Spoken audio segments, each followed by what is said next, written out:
Hi. In the last session, we talked about the fact that the market is the single most important influence on the stock you're going to select. So it's very important that we believe that the market is going up.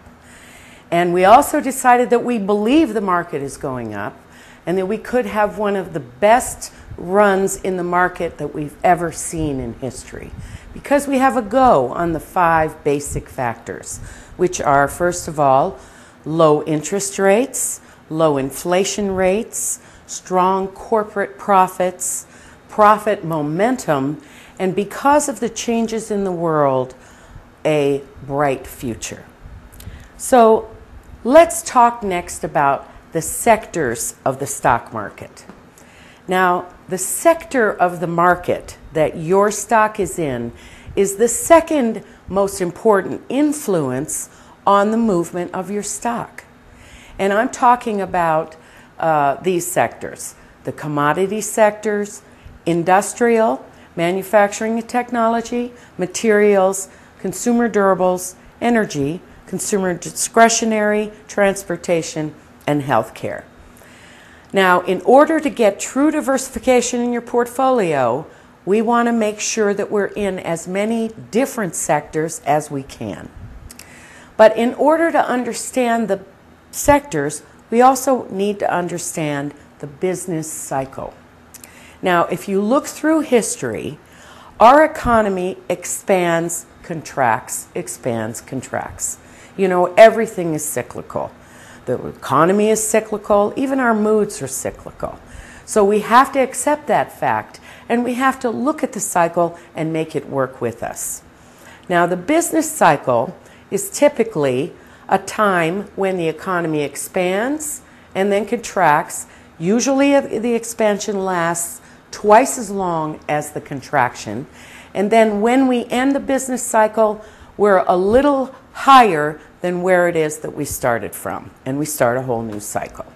Cycles typically last between 6 and 20 years, and recently business cycles have been getting a lot longer, which is a very good thing.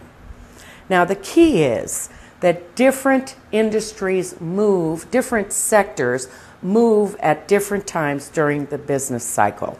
And for us to get in at a lower point, we want to really pay attention to these different sectors.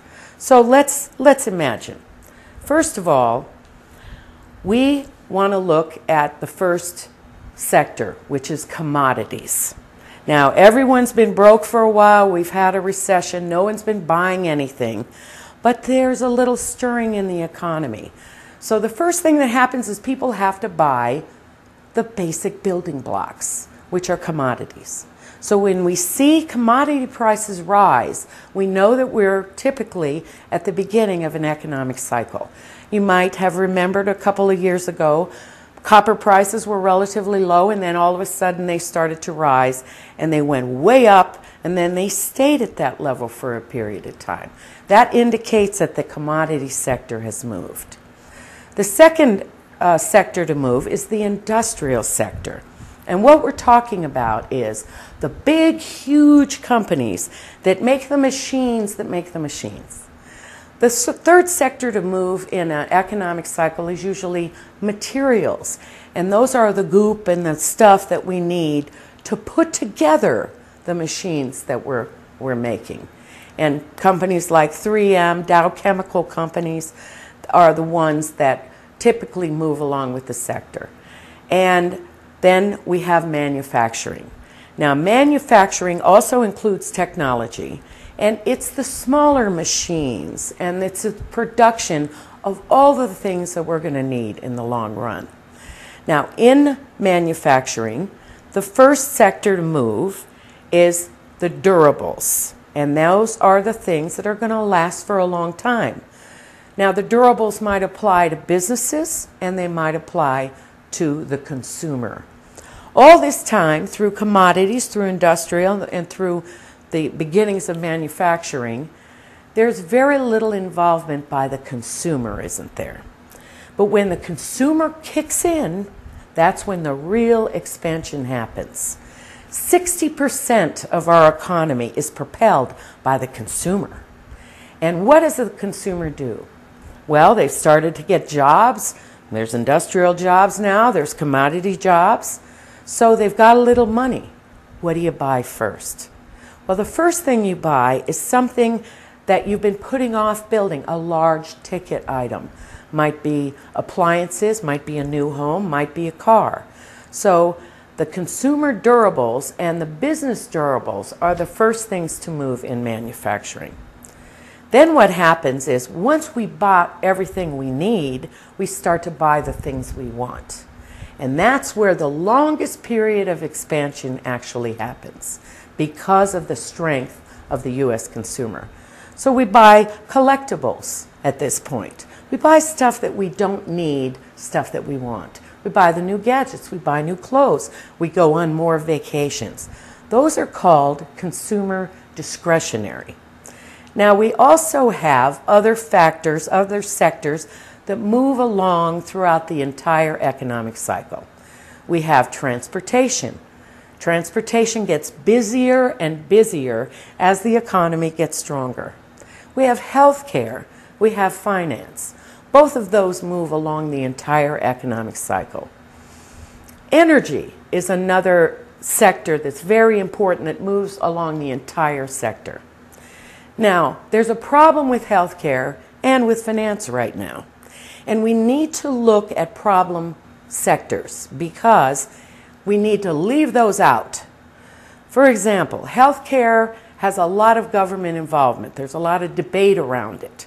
It's very difficult to see exactly where the healthcare industry is going to be in the future because the government's involved. You cannot predict what the government is going to do, unfortunately. And it's not a matter of political opinion. It's just a matter of the government is not businesslike, and we need to be able to know with some semblance of certainty what's going to happen with the sector in the future. And if the government's involved in it, we can't do that. Finance is the same thing. We have a lot of questions around finance. And one of the things that happened with my customers is about 5 years ago, we did our sector study and we could see very well that the banks were going to be in trouble. We stayed away from the banks, and as a result, we didn't take the losses that the general market took. And that's a very important lesson to learn. Stay away from sectors that are troubled. So now that we've looked at all the different sectors, what we want to do is we want to realize that the market is very cyclical. We have ups and downs, and we want to get into the sector before it's made its move. So we're looking at all of the different sectors, and we can see again that they move at different times. Right now, with copper prices and all the other commodities pretty much leveling out, we probably have seen the commodity companies move up. Yes, we have. We've also seen a lot of the big industrial companies move up, right? And it might have been that they've already made their move. Now, the next sector is manufacturing, and we're seeing manufacturing move in a pretty strong way right now. Materials as well.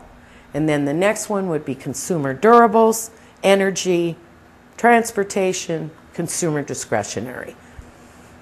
How many of these sectors should you get into? Well, you should get into all of them because that's how you get true diversification on your portfolio. But remember, you can leave out the ones that are troubled, and you definitely want to do that. The key with sectors is to know where you're at in the business cycle, to notice the things around you, and to avoid those sectors that have already made their move. So what do we want to do? We want to know our business cycle. We want to do our homework. We want to get into the sector before it's made our move. We want to study this sector as much as possible because the more we learn about our sector, the more we learn about our stocks. And it's the second most important factor in buying our portfolio.